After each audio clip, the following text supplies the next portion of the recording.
Soy Adela Cortina, catedrática emérita de Ética y Filosofía Política en la Universidad de Valencia y he escrito varios libros.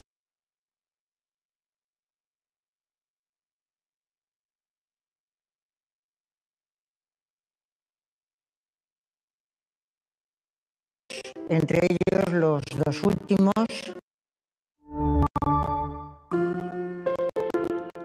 Soy Adela Cortina, catedrática emérita de Ética y Filosofía Política en la Universidad de Valencia y he escrito varios libros, entre ellos los dos últimos, ¿Para qué sirve realmente la ética? Y Aporofobia, el rechazo al pobre.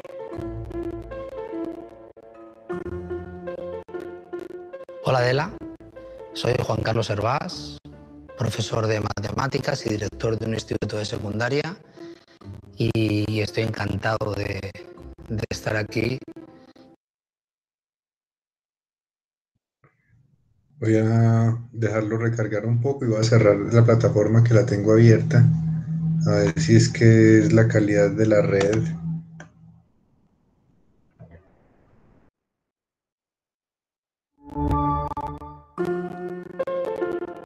Soy Adela Cortina, catedrática emérita de Ética y Filosofía Política en la Universidad de Valencia y he escrito varios libros, entre ellos los dos últimos, ¿Para qué sirve realmente la ética? Y Aporofobia, el rechazo al pobre. Hola Adela, soy Juan Carlos Hervás, profesor de matemáticas y director de un instituto de secundaria y estoy encantado de estar aquí y de mantener una buena conversación contigo relacionado con tu mundo, que es la ética y la educación, y mi mundo, que es también lo educativo, ¿no? Y para empezar y para encuadrar, me gustaría que nos comentaras qué es la ética, qué es ser ético y por qué es tan importante eso en el mundo de la educación o en el mundo de los niños y de los jóvenes. Bueno, la verdad es que es una pregunta que es así como la pregunta del millón, ¿no? La preguntan muchas veces los periodistas que dicen, oiga, ¿qué es eso de la ética y qué es eso de la moral? Porque realmente las gentes hablan mucho de ello, pero no hay modo de que nadie sepa caracterizarlo adecuadamente. Yo diría, escribí un libro que se titulaba ¿Para qué sirve realmente la ética? Porque a la editorial le pareció importante que se preguntara sobre cosas de la vida de los seres humanos y qué es eso realmente, y tuvieron la buena idea de pensar que hay algo muy importante que es la ética, y hay que preguntarse para qué sirve la ética, y yo creo que es un poco la pregunta de la que estamos aquí tratando. Sí. Yo empezaba siempre diciendo, creo que es muy importante, que la palabra ética viene de ethos, que quiere decir carácter. Y creo que la primera tarea de la ética consiste en forjar el carácter de los niños, el carácter de las personas, el carácter de los pueblos, el carácter de las organizaciones. La forja del carácter es algo fundamental porque sabemos que los seres humanos nacemos con un temperamento que no hemos elegido, lo que se llama la lotería natural que nos ha tocado, pero después a lo largo de la vida vamos tomando decisiones que nos llevan a crear unas predisposiciones a actuar en un sentido u otro. Y esa predisposición puede ser la predisposición a actuar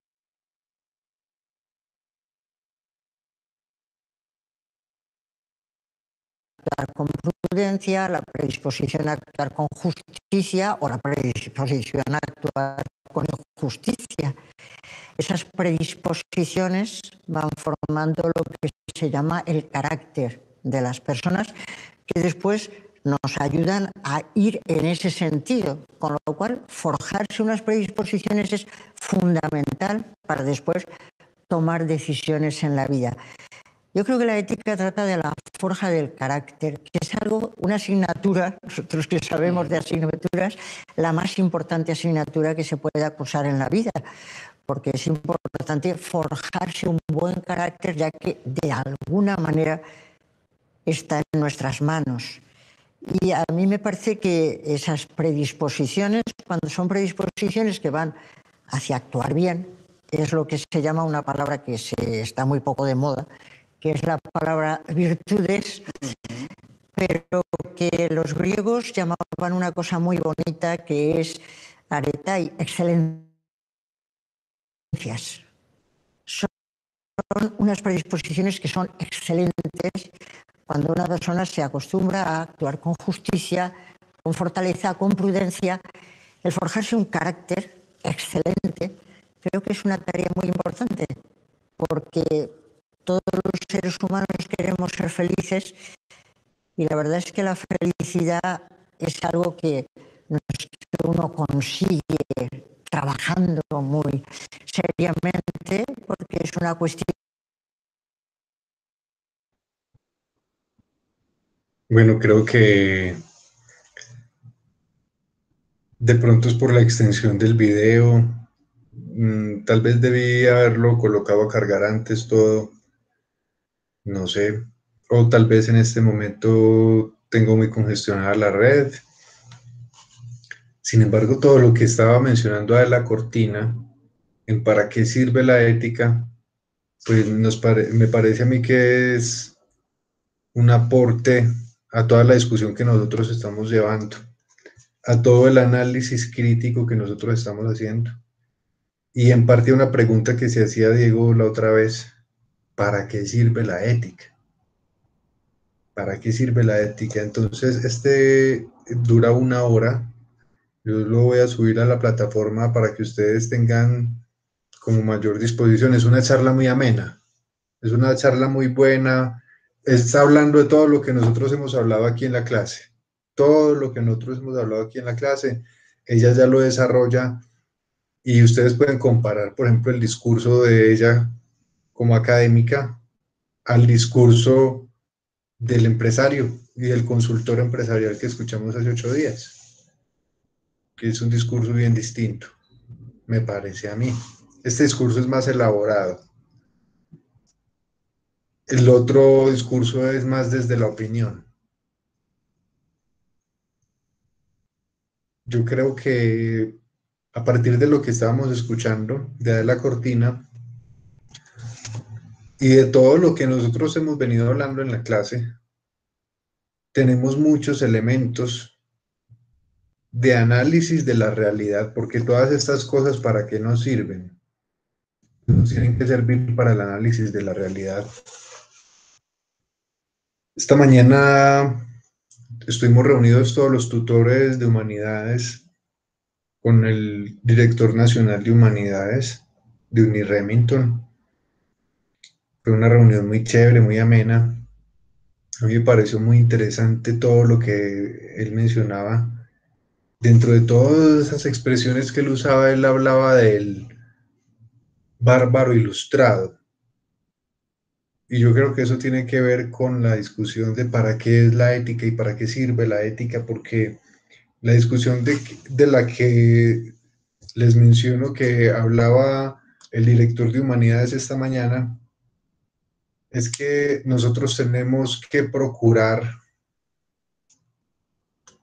enarbolar las banderas de las humanidades en todas las áreas, en todas las disciplinas y máxime la situación crítica por la que estamos pasando.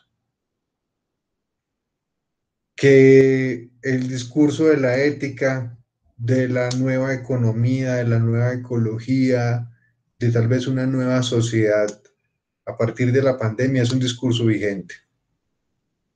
Y que pensarnos la ética y pensarnos todas estas discusiones no son un relleno, sino que hacen parte de, y esa expresión de bárbaro ilustrado tiene que ver con que podríamos tener excelentes arquitectos, excelentes financistas, excelentes administradores, excelentes gestores logísticos, excelentes contadores, pero si no tienen ética y si no tienen valores o virtudes, en las palabras de Adela Cortina, y si no tienen humanismo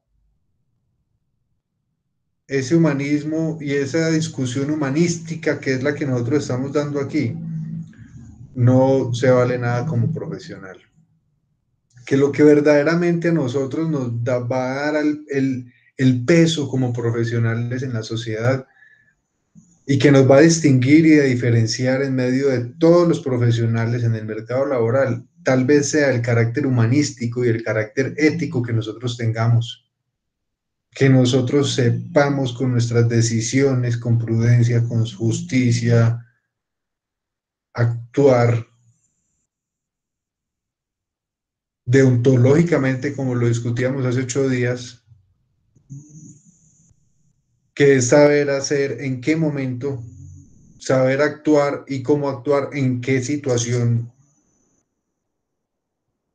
O sea, tenemos que aprender a desarrollar el pensamiento para la acción, pero el pensamiento para la acción ligado a las virtudes, no el pensamiento desde el punto de vista utilitarista del beneficio propio, sino el pensamiento desde el punto de vista de entender en un sentido platónico que el medio natural del ser humano es la sociedad y que en la actualidad estamos en una crisis planetaria, una crisis social global.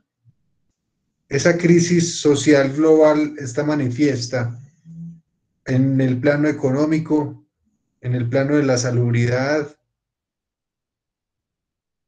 en el plano de la seguridad alimentaria, de la salud y la seguridad alimentaria, de la escasez de recursos vitales como el agua y fundamentalmente de asuntos como el cambio climático.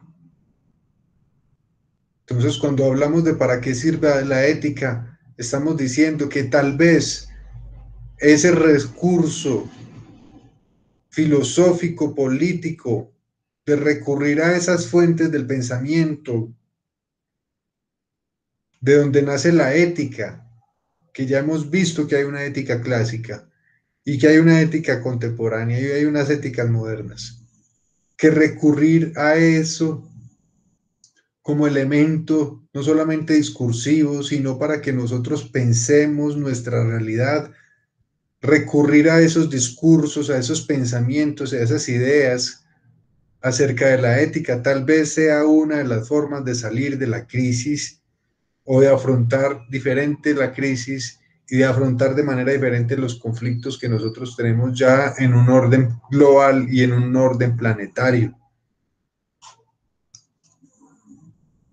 Tal vez sea la ética y tal vez sea por el ejercicio del pensamiento y de una nueva filosofía política, inclusive, que se piense una vida ya en una hiperhorda global, una nueva sociedad. Y si no es así, pues la misma ciencia ya está diciéndonos que a 2050 las migraciones por inundaciones en todo el planeta, en islas y en costas, porque todo el planeta 2050 va a tener una serie de inundaciones, el nivel del agua del mar va a subir, las temperaturas también van a incrementar, va a haber escasez de agua, escasez de alimentos y probablemente más virus u otras pandemias. Entonces, ¿será que es necesario recurrir al pensamiento, a reflexionar sobre esto? Y que mientras estamos reflexionando sobre cómo es el arte de vivir, cómo actuar bien, sobre el antropocentrismo y sobre cómo es el equilibrio con la naturaleza, en ese nuevo modelo de sociedad que nos tenemos que pensar, mientras nosotros estamos pensándonos, está mucha gente muriendo, está mucha gente sufriendo, está siendo mucha gente víctima de dolor y de todo lo que es contrario a la ética, porque hay personas que se están lucrando de negocios, trata de personas, por ejemplo, de negocios como el de la drogadicción, lucrándose del vicio que tienen otras personas de negocios como el contrabando, que hace que otras economías y empresas que sí pagan impuestos se quiebren, de diferentes fenómenos en que nosotros con una decisión en un momento de nuestras vidas, en nuestra profesión, hacemos, como decía ese autor, ese empresario del video de hace 8 días, que le aportemos un granito de arena o un granito de ética a este fenómeno, a lo que está pasando. Tenemos una situación que es diferente a la que había en la antigua Grecia. Es que en la antigua Grecia eran ciudades-estado. Había ágora. Se reunían a discutir en el ágora, los filósofos se reunían a discutir y a plantear los problemas de la ciudad. Aquí, ¿cómo hacemos? Si somos tantos, aquí, ¿cómo hacemos? Si hay unos organismos internacionales y unos gobiernos potencia que tienen el control sobre las decisiones ya globales, aquí cómo hacemos para ejercer esa ciudadanía global, porque la ética hace parte de la ciudadanía, está directamente relacionada con la ciudadanía.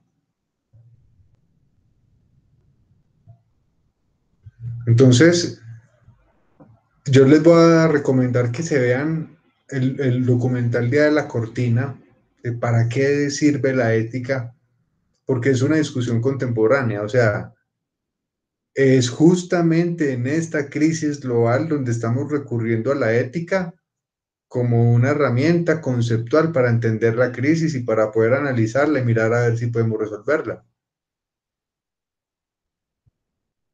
Porque pues ya ustedes vieron ese mapa grandotote que hay en el tablero donde habla todas las corrientes de pensamiento y en la historia todos los pensadores que han ocurrido y todas las corrientes de pensamiento que se han fundado. Y sin embargo, no hemos logrado construir una sociedad distinta. Y la sociedad que tenemos está llevándonos a la autodestrucción. Hemos visto al inicio de la sesión unos 5 o 10 minutos de un video, lo quité porque se estaba ralentizando mucho. Hace 8 días también vimos un video y hemos hecho un ejercicio de lectura dirigida. Hace 8 días hicimos una lectura sobre el virus, sobre la pandemia. Ahora vamos a hacer otra.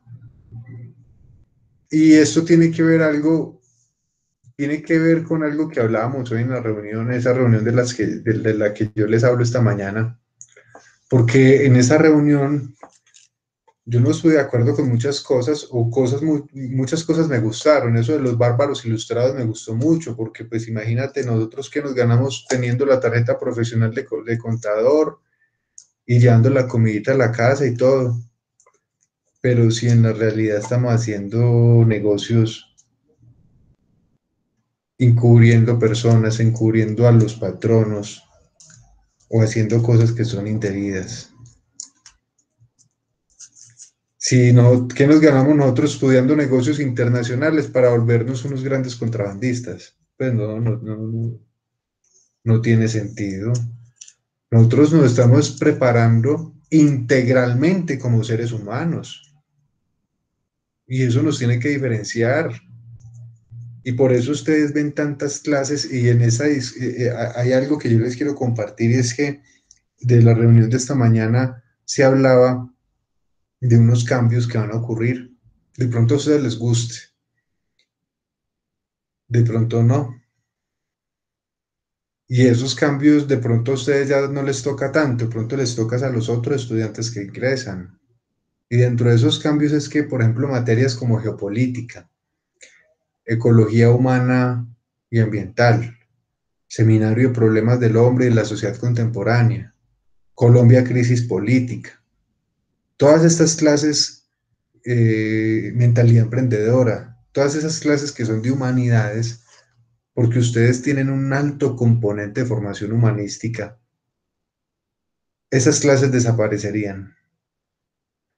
Y ahora en adelante, a partir del año entrante, ustedes van a tener Humanidades 1, Humanidades 2, Humanidades 3, Humanidades 4, Humanidades 5, creo que hasta como 6 humanidades.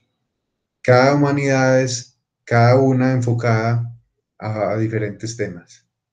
A unas a competencias ciudadanas, otras a comprensión lectora, diferentes competencias, pero yo creo que en realidad eso puede funcionar si se trabaja bien, pero en realidad ustedes han sido unos grandes beneficiados porque a ustedes les tocó este modelo de educación con el currículo, con este currículo, con estas materias, que hace que de verdad ustedes tengan una formación integral, porque ustedes al profundizar humanísticamente en tantos temas, lo que ganan es nivel cultural, nivel de formación analítica, que es lo que se necesita en un profesional. Que ustedes tengan una capacidad de análisis y de resolución de problemas en una realidad emergente como la de nosotros, que es una realidad constantemente emergente, cambiante, y que es una realidad que nos juega a que nosotros no seamos éticos, porque la realidad lo que nos vende es que si nosotros no somos éticos, somos exitosos, que es exitoso quien consigue conjugar el verbo tener y no el verbo ser, y que conjugar el verbo tener se realiza por la vía fácil, por la vía no ética. Y la discusión ética es que tener, acumular y concentrar está conllevando un desequilibrio natural, un desequilibrio de las relaciones con la naturaleza, de la sociedad con la naturaleza, a problemas globales como el cambio climático, a la presión que va a haber sobre diferentes recursos naturales como el agua y como los alimentos, en un contexto de pandemia donde, por ejemplo, no han hallado, no han encontrado la vacuna. Y donde en vez de unirnos como países todos, entre todos juntos a buscar una vacuna para salvarnos, nos pusimos fue a competir a ver quién la sacaba primero. Y a competir toda la industria farmacéutica. En vez de todos reunir nuestra ciencia y en vez de todos reunirnos, imagínense, ya esta era la hora donde ya habíamos solucionado el problema, estoy seguro porque nosotros tenemos mucha ciencia y mucha tecnología y mucho capital humano. Si nosotros nos hubiéramos propuesto resolver de una manera cosmopolita, de una manera multilateral, entre todos a buscar esa vacuna, ya la hubiéramos encontrado. Pero no, nos preferimos dividir en bloques y por regiones y por países. Y se lanzó una carrera de las industrias farmacéuticas para buscar para buscar una solución vía vacuna del virus, no vía fuente, como hablábamos hace 8 días con Jaime Breil, que Jaime Breil lo que decía es que un momento, sí, el tema es encontrar la vacuna, pero tenemos que encontrar también las causas del problema, y las causas del problema están en un modo de vivir malsano, y ese modo de vivir malsano tiene que ver en parte por el sistema económico en el que vivimos. Un sistema económico en el que para poder ganar dignamente tenemos que trabajar las 12 horas del día o más. Y no tenemos tiempo ni para nosotros mismos, para nuestra cultura, para el pensamiento, para las artes, ni para la familia, mucho menos. Un mal modo de vivir malsano, donde los alimentos que nos están vendiendo son alimentos producidos con insumos agroquímicos que hacen daño en el organismo. Un sistema de vivir malsano donde los alimentos también tienen fungicidas, herbicidas que son cancerígenos. Y por el afán de la riqueza y de producir pollos y de producir animales y carne y comida más rápido para que todo mundo coma, sin solucionar el problema del hambre en el mundo necesariamente, todos nos estamos enfermando. Nosotros ya teníamos con qué resolver el hambre y la desnutrición de Haití hace mucho rato. Las Naciones Unidas la posiciona de los 193 países como el primero. Nosotros somos vecinos de Haití, estamos al frente. Tenemos la capacidad para producir todos los alimentos que queramos porque tenemos todos los pisos térmicos, toda el agua que queramos, todo el campesinado que queramos y sol todo el año. Y sin embargo, le compramos el maíz a Estados Unidos para nuestras gallinas ponedoras. Nosotros compramos huevos en Colombia más caros porque le compramos el maíz traído por kilómetros y por costos de transporte y costos de producción a otros países que nosotros pudiéramos perfectamente desde un punto de vista de agroecología, de un nuevo modelo de sociedad, perfectamente activar nuestras fuerzas productivas y económicas. Mientras tanto, ustedes ven a su alrededor las noticias donde los campesinos como los de la papa, los arroceros, los paperos, cada vez tienen un sistema de vida que los está llevando a la quiebra, porque los insumos, los agroquímicos, la tenencia de la tierra, el acceso al crédito, ni siquiera decir que subsidios, sino a los créditos y a las deudas es cada vez más duro. Y entonces todos estamos migrando a las ciudades. Y entonces, ¿quién va a producir alimento para las ciudades? Hay una crisis de pensamiento y hay una crisis ética en la sociedad contemporánea. Y nosotros tenemos que darle la discusión analítica a esa crisis desde los elementos que hemos visto. Hay autores contemporáneos como el que vimos de Adela Cortina, y está este señor Byung-Chul Han, es un filósofo surcoreano que dice que la pandemia marca un cambio de era. Dice, el virus es un espejo, muestra en qué sociedad vivimos. Vamos a ver analíticamente esta filosofía contemporánea a la luz de la actualidad, de lo que estamos viviendo. Dice, esto es por Carmen Sigüenza y Esther Rebollo, 16 de mayo del 2020. O sea, estábamos en pleno confinamiento cuando salió esto. La histeria por la supervivencia hará que la sociedad sea más inhumana. Sobrevivir se convertirá en algo absoluto, vaticina el filósofo coreano Byung-Chul Han. Nacido en Seúl en 1959, Han estudió filosofía, literatura y teología en Alemania, donde reside, y ahora es una de las mentes más innovadoras en la crítica de la sociedad actual. Según describe en esta entrevista con F, nuestra vida está impregnada de hipertransparencia e hiperconsumismo, de un exceso de información y de una positividad que conduce de forma inevitable a la sociedad del cansancio. El pensador coreano, global y viral en su fondo y forma, expresa su preocupación porque el coronavirus imponga regímenes de vigilancia y cuarentenas biopolíticas, pérdida de libertad, fin del buen vivir o una falta de humanidad generada por la histeria y el miedo colectivo. La COVID-19 está mostrando que la vulnerabilidad o mortalidad humanas no son democráticas, sino que dependen del estatus social. La muerte no es democrática.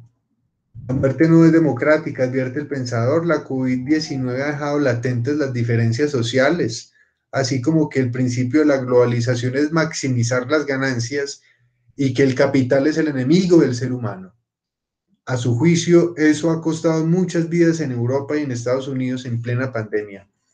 Byung-Chul Han, que publicará en las próximas semanas en español el último libro que se llama La desaparición de los rituales, está convencido de que la pandemia hará que el poder mundial se desplace hacia Asia, frente a lo que se ha llamado históricamente el Occidente, nosotros, Estados Unidos y Europa. O sea, ya sabemos que estamos hablando de China. Y dice que comienza una nueva era. La COVID-19 ha democratizado la vulnerabilidad humana. Ahora somos más frágiles Dice, está mostrando que la vulnerabilidad o mortalidad humanas no son democráticas, sino que dependen del estatus social. La muerte no es democrática, la COVID-19 no ha cambiado nada al respecto. Ustedes sí están viendo la pantalla, ¿cierto que sí? Sí, señor. La muerte nunca ha sido democrática. La pandemia en particular pone de relieve los problemas sociales, los fallos y las diferencias de cada sociedad. Piense, por ejemplo, en Estados Unidos. La COVID-19 están muriendo sobre todo afroamericanos. La situación es similar en Francia. Como consecuencia del confinamiento, los trenes suburbanos que conectan París con los suburbios están abarrotados. La COVID-19 enferman y mueren los trabajadores pobres de origen inmigrante en las zonas periféricas de las grandes ciudades. Tienen que trabajar. El teletrabajo no se lo pueden permitir los cuidadores, los trabajadores de las fábricas, los que limpian, las vendedoras o los que recogen la basura. Los ricos, por su parte, se mudan a sus casas en el campo. La pandemia no es solo un problema médico, sino social. Una razón por la que no han muerto tantas personas en Alemania es porque no hay problemas sociales tan graves como en otros países europeos y Estados Unidos. Además, el sistema sanitario es mucho mejor en Alemania que Estados Unidos, Francia, Inglaterra o Italia. Aún así, en Alemania, la COVID-19 resalta las diferencias sociales. También mueren antes aquellos socialmente débiles. En los autobuses y metros abarrotados, viajan las personas con menos recursos que no se pueden permitir un vehículo propio. La COVID-19 muestra que vivimos en una sociedad de dos clases. El segundo problema es que el virus no sustenta la democracia, como es bien sabido.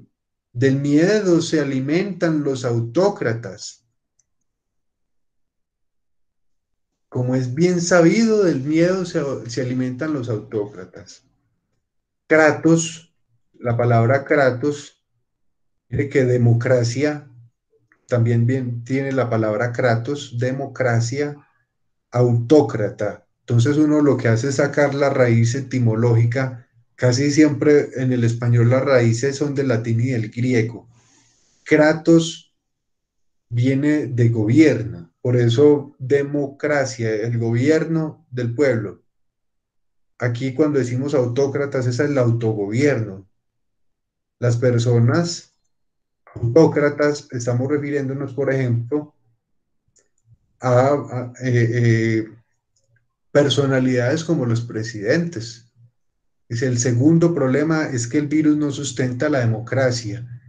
Y la democracia ya vimos que nace como pensamiento en la antigua Grecia.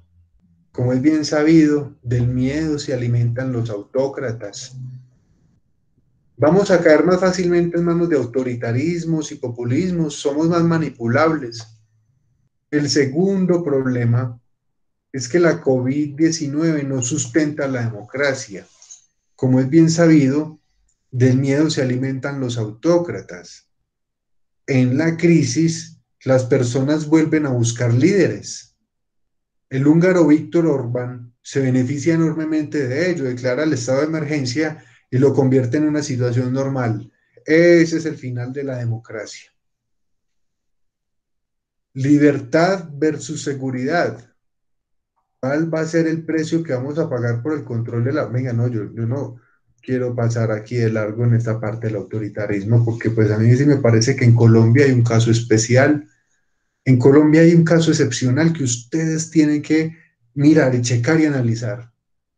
¿Por qué en los otros países los congresos sí están sesionando presidencialmente? O sea, se puede montar en Transmilenio, se puede montar en metro, se puede montar en transporte público, hay hasta moteles abiertos, yo creo ya, pero los congresistas no. En otros países, y Colombia es un caso excepcional, eso solamente está pasando en Colombia, en otros países, inclusive los de más alta mortalidad, la gente está sesionando, los congresistas están sesionando, porque aquí lo que hay es una vulneración del derecho que tienen las personas que fueron elegidas democráticamente, esas personas que fueron elegidas tienen un derecho de hacer control político de todas las decisiones que se han tomado. Y en parte todas las decisiones que se han tomado en Colombia son de corte autoritario porque se dio la decretatón. Y el gobierno decidió vía decreto, saltándose el Congreso de la República, todo el año tomar las decisiones económicas, de hacienda y de todo tipo. Todas las decisiones han sido vía decreto. Muchos han sido revisados por la Corte, denunciados por los mismos congresistas y han sido rechazados. Y bajo esto se están haciendo muchas cosas. Por ejemplo, uno de los aspectos que toca resaltar en este tema de autoritarismos y populismos es que en Colombia, saltándose el Congreso de la República, esto va más allá de si vale o no la pena, de si se necesitaba, si no, más allá de eso, se saltaron el Congreso de la República porque la ley dice que tiene que pasar por el Congreso de la República, que llegaron 60 militares o más a territorio colombiano desde Norteamérica a prestar asesoría en temas de narcotráfico. Eso es violatorio de la soberanía territorial y violatorio de la soberanía política que tiene, diplomática que tiene Colombia, y eso lo hicieron saltándose el Congreso de la República. Entonces, han ocurrido en Colombia muchas cosas que, pues, Colombia no es el único país. En Estados Unidos, en diferentes países, en Venezuela, en diferentes países, la democracia se vio recortada. La democracia se vio recortada y lo leíamos hace 8 días en Jaime Breil.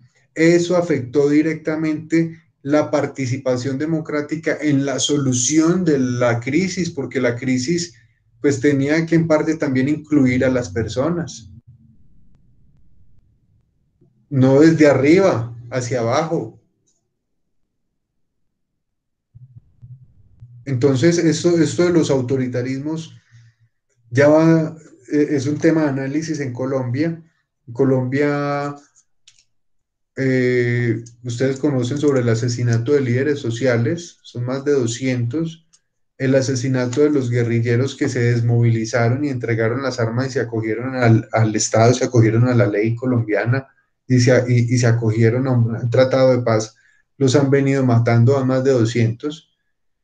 Fuera de eso se incrementaron los feminicidios, se incrementaron las violaciones y muchas de esas violaciones y de esos atentados que tienen que ver hacia la mujer, son temas de género, son en parte propiciados por fuerza pública, por personas que ostentan poder. Hay entonces incremento de los abusos de autoridad. Y esto lo que ha es exacerbado todos los problemas de desigualdad que todos los autores en todo el mundo están analizando. Eso no es solamente un tema de Colombia, sino que Colombia es excepcional porque Colombia, según Naciones Unidas, eso no es algo que nos inventamos los politólogos. Las Naciones Unidas dice que de 193 países, Colombia ocupa los 3 primeros lugares, si no el primero, en desigualdad. Colombia es el país más desigual del mundo. Desigual, ¿qué quiere decir? Que, por ejemplo, del 86% de la tierra en capacidad productiva está concentrada en el 1% de la población.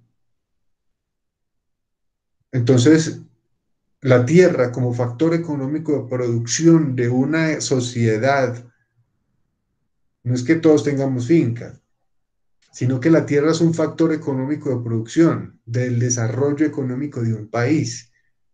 Y si está concentrada en unas pocas manos, y además de eso, lo que demuestran las estadísticas y lo que dicen las mismas Naciones Unidas es que nosotros somos el principal productor de hoja de coca del mundo. Entonces, quienes tienen la tierra, pues la tienen es para sembrar hoja. Y para poder sacar los réditos económicos de eso, pues les toca actuar de manera autoritaria y montar gobiernos autoritarios y populistas para poder que funcione ese mercado. Libertad versus seguridad. ¿Cuál va a ser el precio que vamos a pagar por el control de la pandemia? Con la pandemia nos dirigimos hacia un régimen de vigilancia biopolítica, no solo nuestras comunicaciones, por ejemplo, esta clase, sino incluso nuestro cuerpo, nuestro estado de salud se convierten en objetos de vigilancia digital. De acuerdo con Naomi Klein, el shock es un momento favorable para la instalación de un nuevo sistema de reglas. El choque pandémico hará que la biopolítica digital se consolide a nivel mundial, que con su control y su sistema de vigilancia se apodere de nuestro cuerpo. Dará lugar a una nueva sociedad disciplinaria biopolítica, en la que también se monitorizará constantemente nuestro estado de salud. Occidente se verá obligado a abandonar sus principios liberales, y luego está la amenaza de una sociedad en cuarentena biopolítica en Occidente, en la que quedaría limitada permanentemente las libertades, nuestra libertad. ¿Qué consecuencias va a tener el miedo y la incertidumbre en la vida de las personas? El virus es un espejo, muestra en qué sociedad vivimos. Y vivimos en una sociedad de supervivencia que se basa en última instancia en el miedo a la muerte. Ahora sobrevivir se convertirá en algo absoluto, como si estuviéramos en un estado de guerra permanente. Todas las fuerzas vitales se emplearán para prolongar la vida. En una sociedad de la supervivencia se pierde todo sentido de la buena vida. El placer también se sacrificará al propósito más elevado de la propia salud. El rigor de la prohibición de fumar es un ejemplo de la histeria de la supervivencia. Cuanto la vida sea más una supervivencia, más miedo se tendrá a la muerte. La pandemia vuelve a hacer visible la muerte que habíamos suprimido y subcontratado cuidadosamente, y la presencia de la muerte en los medios de comunicación está poniendo nerviosa a la gente. La histeria de la supervivencia hace que la sociedad sea más inhumana. A quien tenemos al lado es un potencial portador del virus y hay que mantenerse a distancia. Los mayores mueren solos en los asilos porque nadie puede visitarlos debido al riesgo de la infección. Por sobrevivir sacrificamos voluntariamente todo lo que haga que valga la pena vivir: la sociabilidad, el sentimiento de comunidad y la cercanía. Con la pandemia, además, se acepta sin cuestionamiento la limitación de los derechos fundamentales. Incluso se prohíben los servicios religiosos. La virología desempodera a la teología. Todos escuchan a los virólogos y ante el virus la creencia se convierte en una farsa. Ahora, el pánico ante el virus es exagerado. La edad promedio de quienes mueren en Alemania por COVID-19 es de 80 u 81 años y la esperanza media de vida es de 80,5 años. Lo que muestra nuestra reacción de pánico ante el virus es que algo anda mal en nuestra sociedad. La violencia que el hombre practica contra la naturaleza, esta la devuelve con mayor fuerza. Es la dialéctica del antropoceno. El hombre está más amenazado que nunca. En la era post-coronavirus, nuestra sociedad será más respetuosa con la naturaleza, más justa, o nos hará más egoístas e individualistas. En el cuento Sinbad el marino, durante un viaje, Sinbad y su compañero llegan a una pequeña isla que parece un jardín paradisiaco. Se dan un festín y disfrutan caminando. Encienden un fuego y celebran. Y de repente la isla se tambalea, los árboles se caen. La isla era en realidad el lomo de un pez gigante que había estado inmóvil durante tanto tiempo que se había acumulado arena encima y habían crecido árboles sobre él. El calor del fuego en su lomo es lo que saca al pez gigante de su sueño. Se zambulle en las profundidades y Sinbad es arrojado al mar. Este cuento es una parábola y enseña que el hombre tiene una ceguera fundamental. Ni siquiera es capaz de reconocer sobre qué está de pie, así contribuye a su propia caída. A la luz de su impulso destructivo, el escritor alemán Arthur Schnitzler compara a la humanidad con una enfermedad. Nos comportamos con la tierra como bacterias o virus que se multiplican sin piedad y finalmente destruyen a quien los hospeda. Crecimiento y destrucción se unen. Schnitzler cree que los humanos son solo capaces de reconocer rangos inferiores. Frente a rangos superiores, somos tan ciegos como las bacterias. La historia de la humanidad es una lucha eterna contra lo divino, que resulta destruido necesariamente por lo humano. La pandemia es el resultado de la crueldad humana. Intervenimos sin piedad en el ecosistema sensible. El paleontólogo Andrew Knoll nos enseña que el hombre es solo la guinda del pastel de la evolución. El pastel real está formado por bacterias y virus que siempre están amenazando con romper esa superficie frágil y amenazan así con reconquistarlo. Sinbad el marino es la metáfora de la ignorancia humana. El hombre cree que está a salvo, mientras que en cuestión de tiempo sucumbe al abismo por acción de las fuerzas elementales. La violencia que el hombre practica contra la naturaleza se la devuelve esta con mayor fuerza. Esta es la dialéctica del antropoceno. En esta era, el hombre está más amenazado que nunca. Nos explotamos a nosotros mismos en la creencia de que así nos realizamos, pero en realidad somos unos siervos. Y ya con esto se termina esto. Dice, la COVID-19 es una herida a la globalización. El principio de la globalización es maximizar las ganancias. Por eso la producción de dispositivos médicos como máscaras protectoras o medicamentos se ha trasladado a Asia. Y eso ha costado muchas vidas en Europa y en Estados Unidos. El capital es el enemigo del ser humano. No podemos dejar todo al capital. Ya no producimos para las personas, sino para el capital. Ya dijo Marx que el capital reduce al hombre a su órgano sexual. Asimismo, la libertad individual que hoy adquiere una importancia excesiva no es más, en último término, que un exceso del mismo capital. Nos explotamos a nosotros mismos en la creencia de que así nos realizamos, pero en realidad somos unos siervos. Kafka ya apuntó la lógica de la autoexplotación. El animal arranca el látigo al señor y se azota a sí mismo para convertirse en el amo. En esta situación tan absurda están las personas en el régimen neoliberal. El ser humano tiene que recuperar su libertad. La COVID-19 hará que el poder mundial se desplace un poco más hacia Asia. Visto así, el virus marca un cambio de era. ¿El coronavirus va a cambiar el orden mundial? ¿Quién va a ganar la batalla por el control y la hegemonía del poder global? La COVID-19 probablemente no sea un buen presagio para Europa y Estados Unidos. El virus es una prueba para el sistema. Los países asiáticos que creen poco en el liberalismo han asumido con bastante rapidez el control de la pandemia, especialmente en el aspecto de la vigilancia digital y la biopolítica, inimaginables para Occidente. Europa y Estados Unidos están tropezando. Ante la pandemia, están perdiendo su brillo. CISEC ha afirmado que el virus derribará el régimen de China.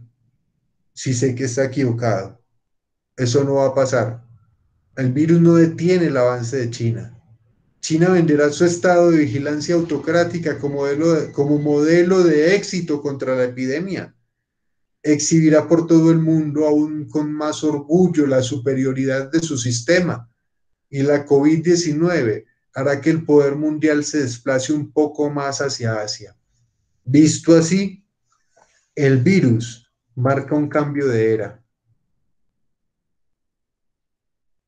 Todos los escritores en este momento, economistas, filósofos, todos los que hablan de ética, todos en este momento están pensándose eso. ¿Qué va a pasar?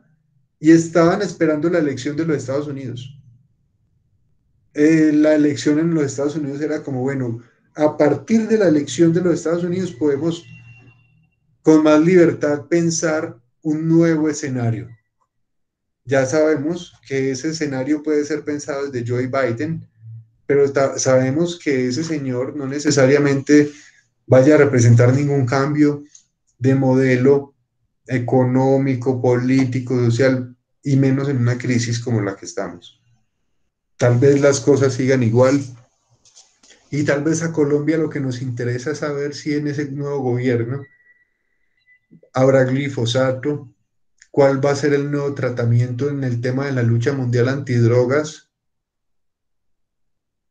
cuál va a ser el tema de las nuevas relaciones económicas que se van a plantear en un contexto de quiebra de nuestros productores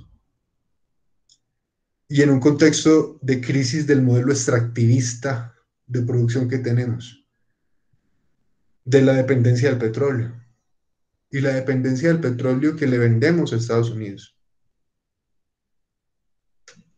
Porque si vamos a hablar de un nuevo modelo económico, pues tenemos que hablar de nuestro principal socio comercial. Ellos son nuestro principal socio comercial, ellos son quienes nos compran. Luego, si no nos compran, pues nos quebramos. Así de sencillo. ¿Cuáles son los nuevos modelos de ética en los nuevos negocios internacionales y en los nuevos modelos de vida que ya los gobiernos han decidido imponernos unos modelos de vida en todo el mundo? Y de lo que habla este señor es algo muy impresionante porque lo que está diciendo es que es muy probable que se diseñen microchips para determinar el estado de salud de las personas, localizarla satelitalmente, saber si está confinada o no y demás violaciones al control de la información personal, como el que está denunciando Estados Unidos con TikTok. Entonces, la ética es la materia más vigente, si lo queremos ver así, en este contexto internacional de pandemia. Todos los gobiernos, todas las problemáticas que tenemos, problemáticas latentes. Latentes es que están y no se ven. Una problemática que está y que no se ve, por ejemplo, es que en el año 2020 han ocurrido más de 70 huracanes en el Caribe y en Centroamérica. Sabemos del ETA, que es el último que pasó y que pasó por Providencia y San Andrés y tuvo muchos daños. Más de 70 huracanes. La ética nos lleva desde la filosofía política, desde la ética filosófica, a pensar qué es la solución que nosotros tenemos que buscar ya, no individualmente, sino, por ejemplo, como país, en un modelo económico de desarrollo distinto y en una nueva globalización. Porque si seguimos al mismo ritmo que le llamamos ético, porque pues, los negocios son muy éticos, el sistema financiero es muy ético, todo supuestamente funciona éticamente y resulta que si seguimos a ese ritmo ético, en el 2050 no va a haber agua para garantizar los sistemas de producción de alimentos, ni la seguridad alimentaria, ni la vida digna, y va a haber inundaciones en diferentes regiones del planeta, va a incrementar los grados de temperatura. O sea, estamos hablando del 2050, estamos hablando de 30 años. Estamos hablando realmente de muy poco tiempo. Estamos hablando de que si no actuamos ya, tal vez no tengamos la opción de revertir ningún proceso. Entonces la ética tiene ahí un papel fundamental. El que va a ser ético ya está en todos los planos de la vida, en todas las profesiones, en la vida individual, en la vida personal, en todos los planos, porque es que si usted no está ubicado con conciencia ética en la realidad que nos está circundando y que nos está tocando, Por ejemplo, cuando mencionábamos hace 8 días que el empresario y el consultor mencionaban en el video que no es ético quien le pega o le grita a su pareja o a sus hijos. Y si ustedes se ponen a ver la pandemia, lo que hizo fue aflorar y demostrar cómo el hombre es un maltratador, cómo es un abusador, machista, que se cree superior, por ejemplo, el género femenino. Entonces la ética empieza a trastocar toda la vida que con la pandemia está diciendo Chulhan, es un espejo de lo que nosotros somos como seres humanos, que somos seres con todos los problemas que tenemos. Miren todos los problemas que tenemos, producidos por nosotros mismos, porque los problemas naturales que hay de la naturaleza son producidos por nosotros. Todos los desequilibrios ecosistémicos que hay son producidos por nosotros. Todos los problemas económicos de desigualdad que hay son producidos por nosotros. Todos los problemas de enfermedades, por ejemplo, virales y no virales, y todas las enfermedades son producidas por nosotros mismos, por los sistemas de vida que hemos creado. Entonces, sí ha faltado la ética en los negocios, sí ha faltado la ética en la industria, sí ha faltado la ética en las farmacéuticas, sí ha faltado la ética en todo, porque el modelo de vida que hemos construido hasta la actualidad nos va a llevar a una autodestrucción y a un omnicidio. Un omnicidio quiere decir que inclusive la vida inteligente que no somos nosotros mismos nos vamos a autodestruir. Bueno, son las 7:30. Hemos visto un video inicial de la cortina que hablaba sobre ética y sobre filosofía. Hemos leído al filósofo Byung-Chul Han. Les he hablado y les he compartido diferentes ideas que yo he tenido sobre el tema y sobre lo que está ocurriendo y sobre las elecciones, por ejemplo, en Estados Unidos y sobre las implicaciones que tiene, por ejemplo, la pandemia en Colombia. En Colombia hay una crisis en este momento muy grave de derechos humanos, de derechos fundamentales. O sea, un país o un gobierno que no apruebe la renta básica, por ejemplo, mientras los otros países sí lo están haciendo. Un país que no universalice el acceso a la salud, que la salud sea de acceso público y gratuito. Ese es uno de los lemas de campaña de Joe Biden. Él decía que la salud no es un negocio y que la pandemia lo que ha demostrado es eso, que la salud no es un negocio justamente por ser un tema ético, porque tiene que ver con el cuerpo humano, con el cura sui, con el cuidado de sí, y tiene que ver con la vida y con la calidad de vida. Y por eso tenemos que entender la salud también, no solo desde un sistema como lo tenemos ahora, asistencialista, sino como un sistema de salud preventivo. La ética es tan profunda que nos aporta hasta en eso, porque cuando nos dice que el cura sui no separa la medicina de la gastronomía, que nos dice que hasta en lo que comamos estamos nosotros actuando éticamente, porque nos estamos cuidando o no a sí mismos, y ya las implicaciones de comer son tan grandes que inclusive en lo que comamos hacemos un acto ético y hacemos un acto económico y de poder, porque cuando usted le compra a una multinacional un pollo traído desde Estados Unidos o le compra un pollo al campesino de la vereda, pues está teniendo un acto también político. Y ya usted saca su conclusión, si también ético. Yo creería que sí, hasta ético, o sea, la ética va hasta en lo que comemos. La ética va en todo lo que nosotros tomemos de decisiones en la vida, decía de la cortina. Y las decisiones en la vida se tienen que forjar en un carácter. Ese carácter se forja viviendo vivencialmente la vida humana, pero también estudiando la filosofía. La ética es una corriente de la filosofía, es un área de estudio de la filosofía que nos ayuda a entender eso, cómo vivir bien, cómo vivir mejor. Los griegos se la pensaban en las ciudades-estado y llegaron a pensar que la democracia era posible y tal vez funcionaba.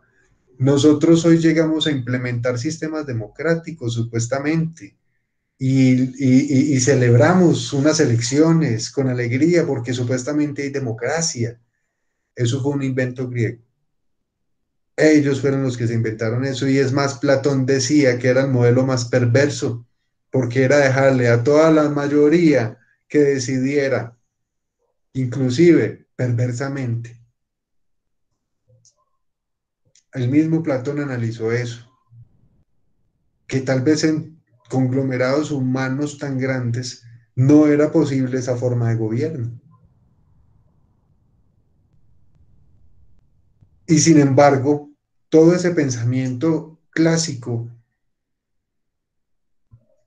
hoy día, vuelvo, menciono, es más vigente que nunca, porque la política, la ética, la democracia, todos esos pensamientos que son palabras conceptuales que se inventaron los griegos, son las que hacen que nosotros realicemos nuestra vida. En nuestra vida contemporánea, hablamos de movilidad para poder ir a la tienda o no en medio de la pandemia. Eso es un derecho, el derecho a la movilidad. Eso es un invento que viene desde la Grecia antigua. Por eso estamos pensando en la filosofía, la ética, porque volver a entender todo este pensamiento es volver a redimensionarnos desde nuestro principio como seres humanos, desde qué momento nosotros somos seres humanos. No nuestro origen, si fuimos creados, si somos venidos del animal, no, el origen no, eso ya fue una discusión, sino el principio que hace que nosotros seamos seres humanos. La humanidad está en un vilo tan grande, en un hilo tan delicado, que en cualquier momento puede estallar una guerra mundial. Ustedes ven las noticias, que en cualquier momento puede estallar una crisis de seguridad alimentaria, que en cualquier momento pueden volver a confinar otra vez a todo el mundo por un rebrote del virus. ¿Qué vamos a hacer nosotros en un escenario de esos? Porque no nos había tocado vivir y nos está tocando vivir la única pandemia global. Ya habían ocurrido pandemias, pero no de este carácter.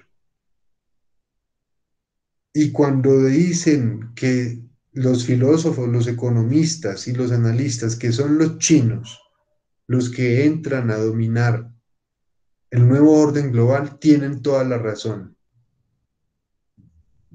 Porque tal vez fueron ellos los que desde la antigüedad, que dominaron la antigua ruta de la seda, hoy son los únicos que crecen a un ritmo económico distinto.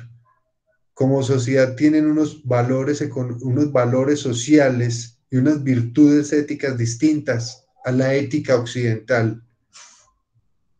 Y tal vez ese modelo de sociedad y ese modelo económico y ese modelo de vida que ellos tienen es el modelo que ellos pretenden imponer como modelo, valga la redundancia, porque tal vez es el único que funcione en medio de conglomerados sociales tan grandes, tan desordenados y tan desiguales, que cuando tenemos sociedades con tantos problemas estructurales como la desigualdad económica, tal vez el control biopolítico sea la única salida que les queda a las formas de gobierno existentes. Recuerden que nosotros veníamos de unas protestas sociales, veníamos en noviembre y octubre, noviembre y diciembre del 2019 en toda Latinoamérica, México, Chile, Venezuela, Colombia, y Estados Unidos, en un proceso de movilizaciones sociales, también en India y también en otros lugares en Europa. y explota la pandemia. Eso debe ser analizado ya con el paso del tiempo, porque de pronto la histeria, en las palabras de Han, no nos dejó ver qué era lo que estaba pasando. Pero recuerden que nosotros veníamos de un despertar de las conciencias ambientales, feministas, sociales, económicas, ecológicas. Había un despertar, había una presión social por el cambio hacia un nuevo modelo con nuevas energías. Greta Thunberg, por ejemplo, era una de las niñas que estaba adquiriendo vocería en todos los escenarios internacionales y empezó a visualizarse el tema y las cosas se iban presionando hacia allá. En enero ocurre el atentado a Qasem Soleimani de Estados Unidos en Irak hacia un general iraní y a los meses estalla la pandemia. Y la humanidad ha venido confinada y no ha pasado mayor cosa.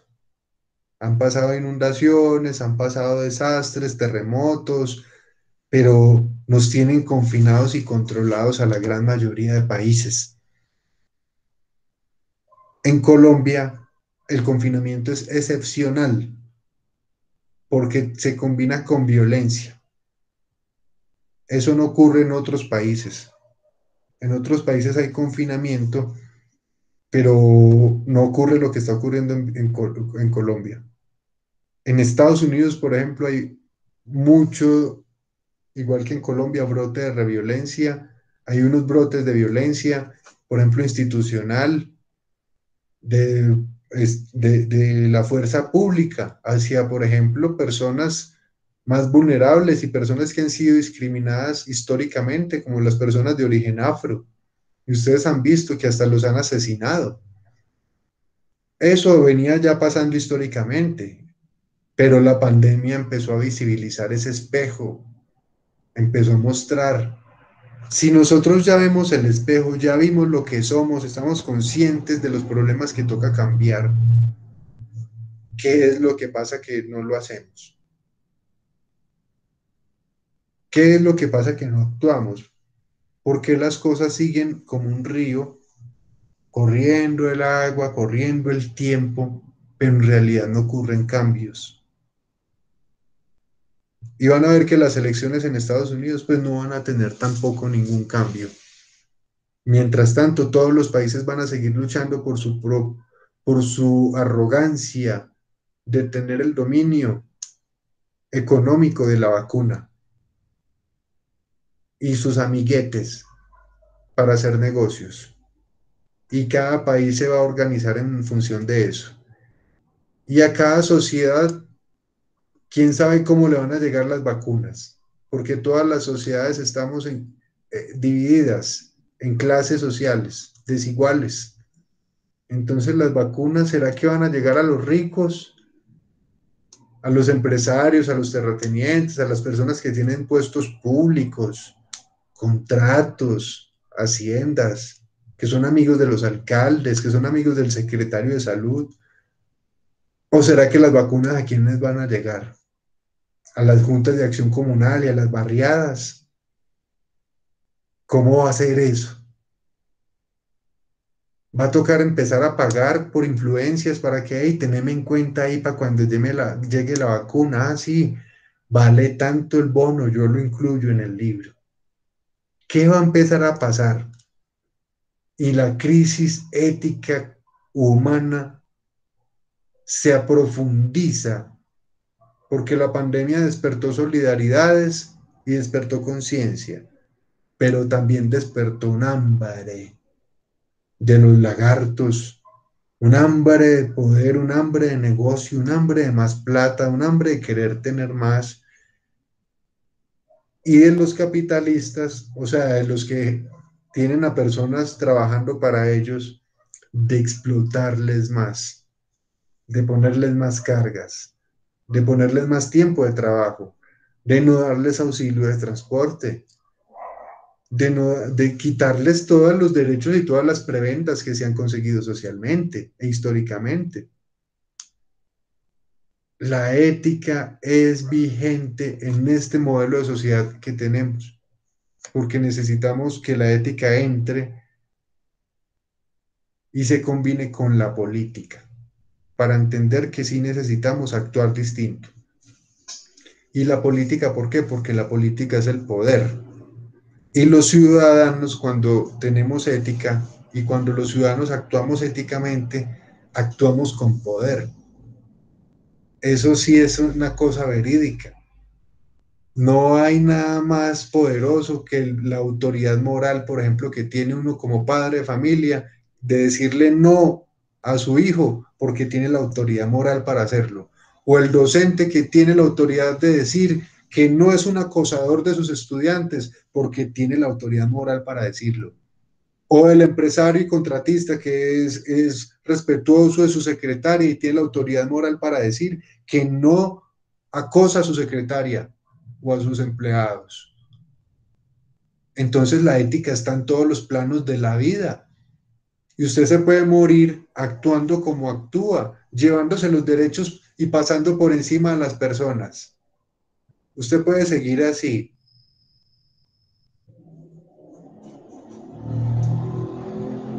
Perfectamente puede seguir así. Puede inclusive que nunca se tope con la ley y nunca le pase nada. Pero si nosotros ya tenemos conciencia de que eso es lo que no se hace y que cuando hacemos lo contrario construimos algo positivo porque cada uno de nosotros va a morir. Tenemos una esperanza de vida. En la Edad Media la esperanza de vida era 30 años. Sabemos que nosotros morimos, pero lo que nosotros hagamos o dejemos de hacer cuando estemos en vida queda en el mundo, queda en la sociedad, queda en nuestra familia, queda en lo que nosotros hagamos o dejemos de hacer, eso va a quedar acá. Y uno deja la huella mala en las personas o deja la huella buena. Ay, ese empresario, sí, ese señor se murió, pero ese señor ayudó, nos dio trabajo a mi familia, a todos, cuando yo tuve problemas con mi niña, él siempre estuvo pendiente, una persona humanitaria, solidaria, ética, lleno de virtudes, de paciencia, de justicia, de solidaridad, que son los valores de los que estamos y de las virtudes de las que estamos hablando. Pero usted se muere y cuando uno no era así, ¿qué dicen? Menos mal se murió ese viejo hijo. Menos mal se murió. Vieja pendeja siquiera, descansamos de ella. Era imprudente, era injusta, era todo lo malo empieza a salir. Inclusive ahí no respetamos esa parte de la muerte, de esa condición humana, de que todos somos humanos y que todos nos equivocamos. Pero tener la conciencia ética es tener la conciencia de que nos equivocamos y que podemos corregir, de que podemos pedir disculpas, que podemos decirle al otro, hey, perdóname, te alcé la voz, te maltraté, hey, te estoy pagando mal. Ese sueldo que pactamos no es el sueldo adecuado para vos. Vos tenés más capacitación y la empresa tiene con qué pagarte injustamente, porque las horarias laboradas por vos equivalen a más. O sea, empezar a ser justos, empezar a ser idóneos, empezar idóneos con los demás, con el prójimo. Así los demás no. Así los demás no, porque uno va por la calle y uno ve que los demás tiran el papel a la calle. Dice la servilleta y frum, para la calle. Si todos empezáramos a actuar, por ejemplo, a hacer lo mismo, entonces, ¿cómo quedarían las calles? Pues se tapan los alcantarillados, luego vienen inundaciones, problemas, viene un problema ya de salubridad, cuando lo que podemos perfectamente es, con el ejemplo, enseñarle a esas personas que se puede convivir distinto en sociedad. Actos como el tirar la basura, como dejarle la basura fuera al vecino, al frente, como no separar los residuos, sea, si ya tenemos conciencia ecológica, tenemos conciencia ambiental, tenemos conciencia humana, tenemos conciencia del cuerpo, tenemos conciencia de las emociones, conciencia del cerebro, conciencia política, conciencia económica, conciencia abierta, global, una conciencia global. Nos toca empezar inclusive hasta separar la cáscara de huevo y el ripio del café en la casa, del cartón y del vidrio y de todo lo que es separado en la fuente, que se puede separar en la fuente. Nos toca empezar a tener un estilo de vida distinto, sí o sí. Y ese estilo de vida distinto tiene que ir compaginado con nuestras decisiones políticas. Porque nosotros que nos ganamos con ahorrar agua, cepillarnos en corto tiempo, bañarnos y no botar agua, nosotros que nos ganamos con actuar bien en ese plano de la vida, pensando que estamos cuidando a los demás, que estamos actuando virtuosamente, viviendo y buscando el buen vivir. Si cuando votamos por un político, ese político va y hace un contrato con una minería extranjera, con una multinacional minera extranjera, que va a explotar una mina y se va a gastar en una semana toda el agua que vos ahorraste en un año. Porque esas explotaciones mineras lo que usan es grandes cantidades de agua. Entonces nos dicen, ahorra agua, ten conciencia de cada gota de agua, sí, pero es para ellos poder gastarla en explotación extractivista de carbón y de oro. Entonces, ¿a qué estamos jugando? Nos están engañando. Y por eso la ética tiene una relación directa con el poder y con la política. Porque cuando tenemos una conciencia ética sobre los demás, sobre el vivir bien, tenemos que empezar a pensar quiénes nos gobiernan, en manos de quiénes estamos. Si están tomando las decisiones éticas, o sea, están pensando en colectivo, en el buen vivir, o están pensando en sus propios intereses y en sus propios bolsillos, y pasando por encima del resto de los derechos del resto de los demás y las mayorías. Cuando votamos bien, a conciencia política y a conciencia económica y a conciencia ecológica, tal vez como lo que pasó en Estados Unidos, porque es una lección de lo que llamamos una supuesta democracia. Nunca había pasado en Estados Unidos que la mayoría, o sea, es la votación más grande en la historia. Se rompió con un abstencionismo histórico en Estados Unidos. Eso, imagínese un país tan grande que es la potencia mundial, todos salieron a votar. Bueno, por correo, pero todos votaron.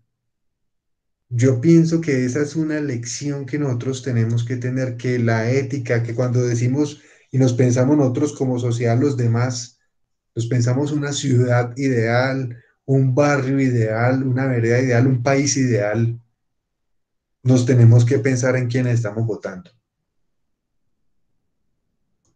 Porque le estamos entregando esas decisiones a unas personas y que tal vez históricamente hemos visto que no solamente en Colombia, sino en todo el mundo, esas personas no están tomando las decisiones con ética, con ética hacia sus votantes, con ética económica, con ética ecológica, con ética ambiental, con ética política. No lo están haciendo. ¿Y quiénes pagan los platos rotos y quiénes vivimos las consecuencias? Nosotros. ¿Cuándo? Cuando nos enfermamos, vaya a un sistema de salud a ver qué le pasa.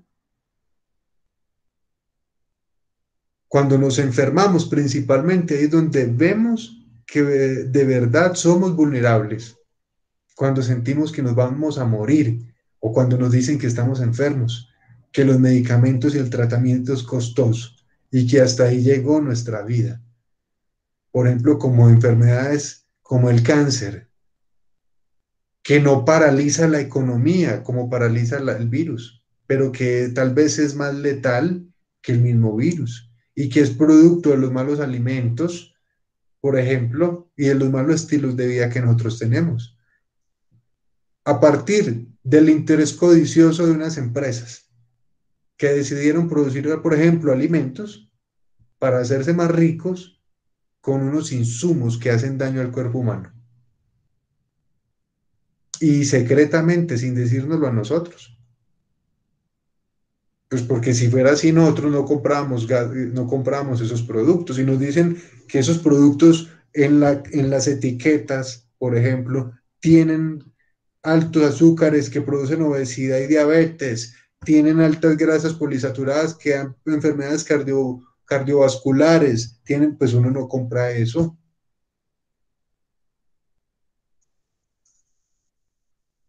Sí tiene que ver la ética con el consumo. ¿Qué estamos consumiendo? ¿Qué estamos comiendo? ¿Cómo estamos viviendo? ¿Cómo estamos pensando? ¿Qué tipo de televisión vemos? ¿Qué tipo de lecturas hacemos? ¿Cómo nos relacionamos con nuestros hijos, con nuestros mayores, con nuestros menores, con los animales, con la naturaleza? O sea, es una dimensión global de la vida. El arte de vivir bien. Es la ciencia que estudia el arte de vivir bien y la ciencia que estudia las virtudes humanas. Imagínense qué belleza que exista un arte y que exista una ciencia que se dedique a estudiar las virtudes humanas y se llama ética. Bueno, muchachos, son las 7:50. Yo quiero dejar aquí para no cansarlos a ustedes. Quiero que ustedes se animen para dentro de 8 días exponer. ¿Quiénes empiezan a exponer dentro de 8 días? ¿Quiénes empiezan? ¿Quiénes tienen ya sus temas listos? Recuerden que esta es la 6ª clase. Dentro de 8 días es la 7ª clase. Y estamos hablando de 8 clases. O sea que vemos las exposiciones y prácticamente terminamos, hacemos una clausura del curso. Ustedes tienen hasta dentro de 15 días, hasta la 8ª clase, para entregar su ensayo, que es su escrito mínimo de 3 páginas y máximo de 5 páginas. Tienen tiempo. Y van a hablar de qué, de eso que escribieron. ¿Y de qué escribieron? De aquello que eligieron tratar en un mapa conceptual. Todo ese camino metodológico de comprensión lectora, de escritura, les da a ustedes los fundamentos para hablar. Hace 8 días, por ejemplo, yo les estaba mostrando que ustedes se pueden apoyar en Canva, en Genially, en Prezi, en diferentes soportes digitales para crear contenidos que les faciliten transmitir la presentación. Entonces yo los animo para que dentro de 8 días, no hay de otra, porque si no es dentro de 8 días ya no hay más cuándo. Dentro de 8 días ustedes empiecen con sus temas, mínimo 15 minutos, máximo 25 minutos, donde ustedes organicen una introducción, 5 minutos, un desarrollo, otros 5 minutos, y unas conclusiones en 5 minutos. En 15 minutos ustedes muestran un tema. Entonces, los invito a eso. Creo que Cristian Villada era uno de los que hace 8 días se había propuesto para exponer hoy. De pronto entonces empezamos con Cristian y nos alternamos, luego sigue Angie, luego Juanjo, luego Natalí, luego Diego, luego Lina, y así como un sistema cremallera, hombre, mujer, para que tengamos diferentes voces, para que escuchemos lo que ustedes piensan y sienten sobre los temas que hemos venido hablando. Hemos hablado de muchos temas y hay algo que yo con esto quiero cerrar la clase, y es que en esta reunión de por la mañana que nos capacitaron, la reunión de capacitación sobre tutores de humanidades, nos decían algo que yo estoy de acuerdo. Nos decían, vea, las clases digitales, esas clases de aula extendida y las que son de humanidades, son clases en las que el profesor debería como mucho hablar 15 minutos. Como mucho hablar 15 minutos, porque al ser clases de humanidades, lo que necesitamos es que sean los estudiantes los que hablen, los que desarrollen esa competencia del análisis, de la opinión, de la crítica, desde las charlas y desde lo que ustedes opinen sobre los temas que uno les trae. Entonces, se nos decía como, bueno, máximo 15 minutos que uno hable. Y sin embargo, yo pienso que nosotros todavía tenemos que llegar a ese nivel, o sea, todavía nos falta un camino, porque para llegar a ese nivel de que en una clase usted como docente, por ejemplo, hable 10, 20 minutos nomás, pues se requiere, por ejemplo, que ustedes como estudiantes lean mucho, que ustedes lean, que ustedes lean mucho, que ustedes vean mucha información y que tengan muchos insumos para poder empezar a entablar conversaciones, discusiones y sin miedo tampoco a equivocarse, porque estamos en un aula donde pues la idea es que nosotros compartamos y más en un aula de humanidades.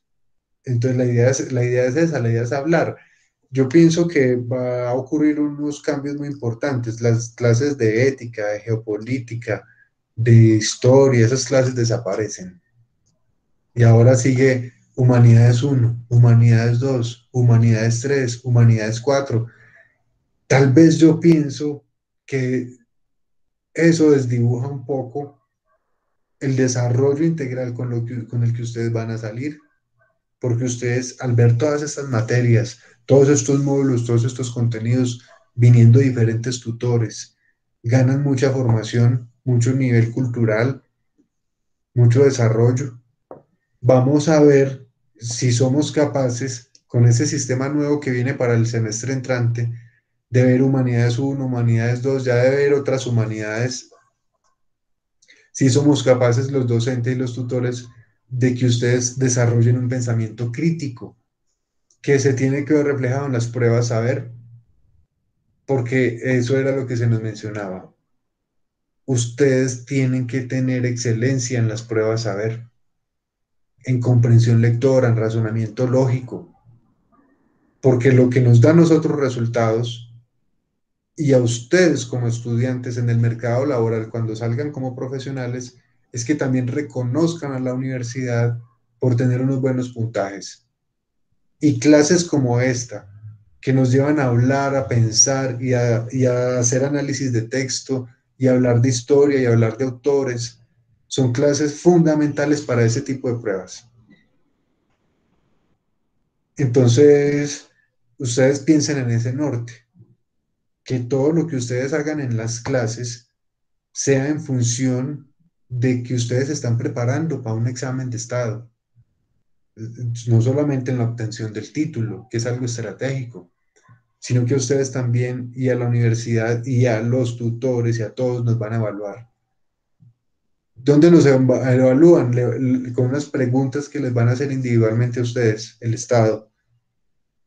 Y ese modelo de prueba Saber Pro viene orientado por los organismos internacionales, por ejemplo, por la OCDE, la Organización para la Cooperación del Desarrollo Económico, que le dicta a Colombia, por ejemplo, en materia educativa, cuáles son las pautas y las orientaciones que tiene que cumplir a nivel internacional. Entonces, las universidades, los tutores y nosotros no somos ruedas sueltas, nosotros somos orientados por políticas del Ministerio de Educación y el Ministerio de Educación recibe línea internacional de los organismos educativos internacionales. Nosotros como sociedad estamos en ese engranaje y cuando ustedes se pusieron a estudiar, entran a ese sistema. Entonces, piensen también en materia y en función de eso, de que ustedes son parte de un sistema educativo y de una sociedad y que a nosotros como universidad llevamos 25 años trabajando, pero en los próximos 20 años, 10 años, pues lo que se nos va a reflejar a nosotros, tutores actuales, es el trabajo que ustedes, estudiantes, hagan en la sociedad como profesionales en los próximos años. El reto y la responsabilidad de ser tutor es muy grande cuando uno de verdad entiende que son procesos sociales, de ciclos históricos, de ciclos grandes y generacionales. Entonces, con mucha responsabilidad vamos a asumir esto. No hagan las presentaciones por una nota, ni el escrito por una nota. No lo hagan cuantitativamente, ni compitiendo, ni que yo a cerrar el sistema, ¿no? Ese sistema lo abro yo cuando quiera. Eso es lo de menos. Yo necesito es que ustedes se dispongan conceptual, que se dispongan mental y que se dispongan espiritualmente también, que dispongan su mente, no esperando una nota, sino hacia el conocimiento, hacia la sensibilidad y hacia la conciencia y hacia el humanismo. Y que en las presentaciones ustedes demuestren eso, ustedes logren sensibilizar a los compañeros frente a diferentes problemas éticos que tiene la humanidad actual.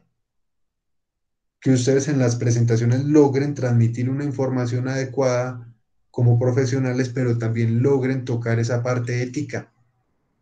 ¿Qué temas hay muchos?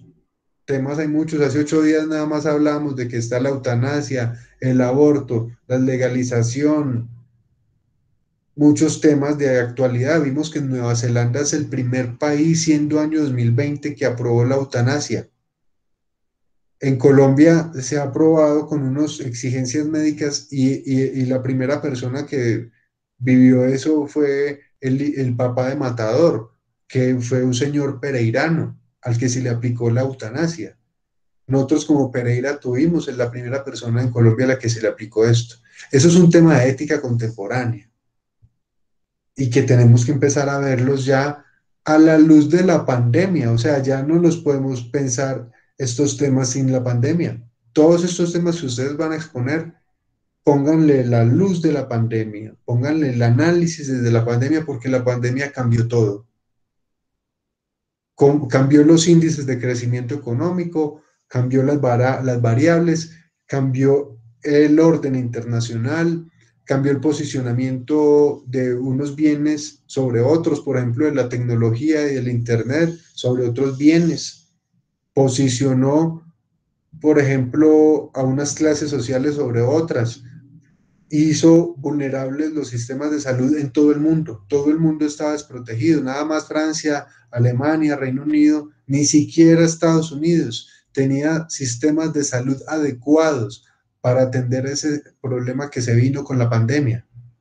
Entonces todos los problemas que ustedes vayan a socializar tienen que estar atravesados por ese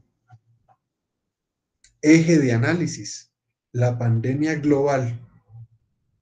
Bueno, muchachos, ¿alguna sugerencia, algún comentario, alguna duda?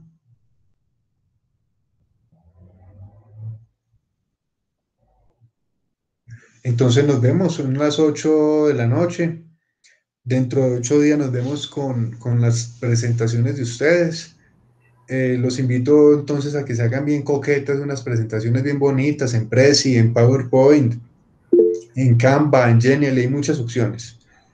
Cristian, por ejemplo, chicaneó hace 8 días que él era muy bueno exponiendo, entonces vamos a ver con qué nos va a sorprender. Y la idea es que lo haga no esperando una nota, sino esperando de verdad que todos aprendamos, que todos pasemos un momento chévere escuchándolo, viendo sus imágenes y viendo la presentación y el tema. Entonces, muchas gracias a todos ustedes. Ya saben que esta es la sexta sesión, dentro de 8 días es la séptima. ¿Aló? Vayan haciéndole al escrito, no dejen eso de último, váyanle haciéndolo, ustedes saben que son mínimo 3 páginas y máximo 5 páginas, entonces váyanle haciendo, vayan sacándolo. Yo una vez les expliqué que eso tiene una estructura, una introducción, un desarrollo y unas conclusiones. Vayan trabajándole para que dentro de 15 días no los coja con sorpresa. Cristian, ¿qué ibas a decir? ¿Sí me están escuchando? Sí, sí. Ah, ya, es que estaba jodiendo el micrófono. No, que es que yo hasta ahora no tengo tema y no había escogido ninguno porque no sabía qué temas han escogido los compañeros, entonces era para ver si me asignaba uno. Y con respecto a exponer la otra semana, sí, claro, no hay ningún problema. Por ejemplo, Angie, ¿qué tema tiene? Angie Marcela Vargas. Sí, profe, espéreme, yo miro. Yo escogí un... Espéreme, profe, ¿me escucha? Sí, lo estamos escuchando. Espéreme, profe. ¿Qué tema tiene Diego? Que yo lo tengo. Ay, se me olvidó, pero el tema es de... Sí, yo también estoy buscando. Que se me fue la paloma, me cogió como... Igualdad y discriminación. Listo. ¿Igualdad y discriminación en dónde? ¿En qué? ¿Igualdad Sí. económica? ¿En Estados Unidos? ¿En Colombia? En Colombia, ay, ¿cómo fue que yo lo puse? En Colombia, a la plataforma, pues ¿el qué? El mapa. Y Listo, voy a hablar de eso. ¿y el de Diego qué tema es? ¿El de Diego qué tema es? Profe, yo creo que, un momentico, Willington, ¿qué tema tiene? sin equivocarme, pues no tengo aquí, es el tema del matrimonio igualitario, creo que es, si no estoy Está mal, bueno. no me estaba buscando el tema, o sea, lo que le envié la estructura y no la encuentro, pero es más o menos por ese lado. Yo le envío a usted el tema. ¿Sí vio el tema del espectador que habla de las personas no binarias? No, no lo he visto aún todavía. Busque en Google, en el espectador salió un informe sobre las personas no binarias. Las personas no binarias es las que no se reconocen ni como masculinos ni como femeninos, pero que son ambas. Mejor no busques eso, está enredado. Pero como él va a hablar de ese tema, de pronto Había está muy un interesante. hilo en Twitter que es que un heterosexual puede ser no binario, pero puede ser homosexual binario no binario, y yo, uy, hijo de madre, ¿qué es Eso eso? está muy complicado, está muy enredado, pero está muy interesante porque, ¿sabe por qué está interesante? Porque estamos en un modelo de sociedad donde cada quien busca con su cuerpo, que es el Kurazui, hacer lo que quiere y manifestar su libertad, su pensamiento a través del cuerpo. Entonces, eso es un tema de ética fundamental porque cuando decimos, por ejemplo, que yo como pareja homosexual no puedo adoptar, no puedo heredar, no puedo dejarle a mi pareja herencia, no puedo adoptar, por ejemplo, no me puedo casar. Eso es muy interesante. Esos son temas contemporáneos y que vemos que la ética tiene que ver directamente con la política porque todos esos temas se median, no se discuten, por ejemplo, en los congresos. Por ejemplo, el tema del consumo de drogas, vean que es un tema de ética. Que se votó en Oregon? Que se puede portar y consumir pequeñas dosis de cocaína. En Colombia, la semana pasada, se hundió el proyecto para legalizar el consumo recreativo de marihuana. En otros países ya están, ya lo de la marihuana, ya eso fue hace 15 años, ya están en otras sustancias. Eso es un tema de ética y de moral, es un tema muy interesante. Willington, ¿qué tema tiene?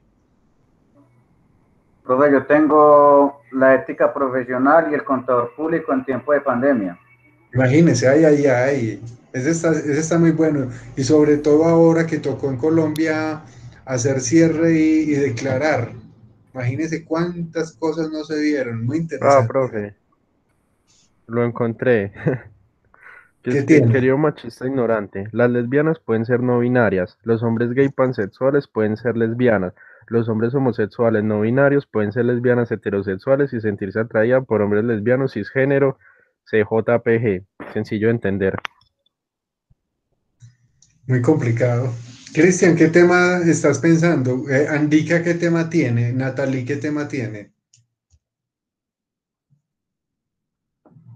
Natalie Gutiérrez Bedoya. Sí, profe, le confirmo, es matrimonio igualitario. Sí, así es el tema.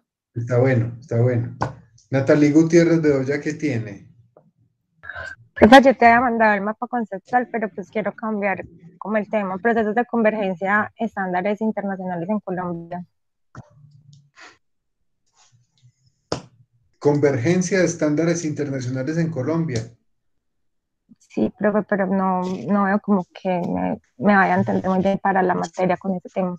¿Y qué has pensado? ¿Cómo qué tema para No solucionarlo? sé, pues no sé, voy a mirar a ver qué tema escojo. Pues yo ya Bueno, te había mandado el mapa conceptual y tenía que lo subiera, pero pues como pero que quiero cambiar el tema. listo. Juan José, Bueno, hasta el momento no he escogido como tema.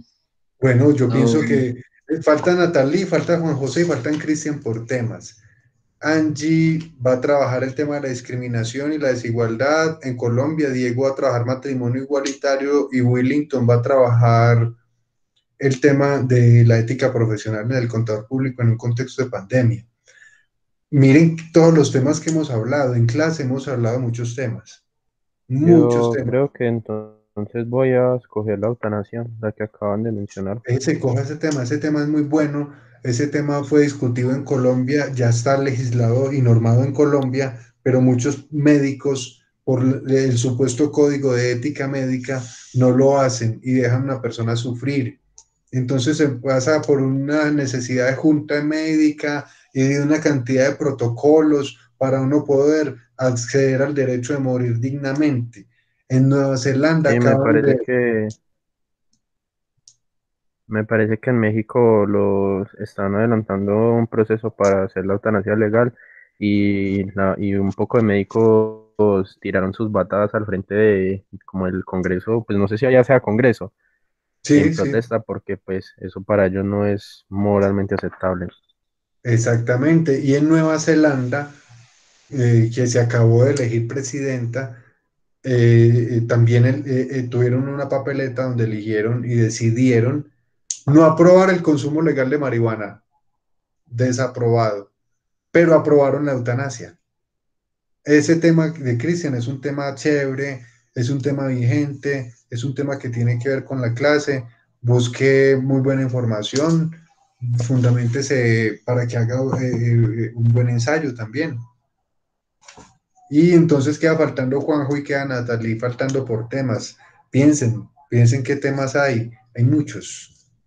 Hay muchos, piensen un tema que les guste también, porque si no les gusta, de pronto no va a ser chévere, tiene que ser algo que les guste buscar información, que les guste hacer una presentación, porque esa presentación no es para mí, esa presentación les queda a ustedes y ustedes pueden usarla en cualquier otro contexto.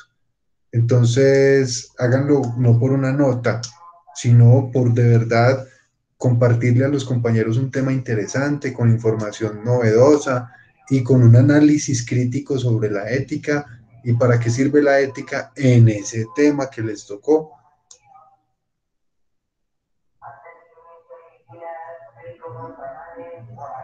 Bueno, entonces, los vidrios, muchachos. Los Listo, vidrios, profe. muchachos. Chao, que estén muy bien. Listo, profe, muchas gracias. Se cuiden. Excelente clase. 8 y 11.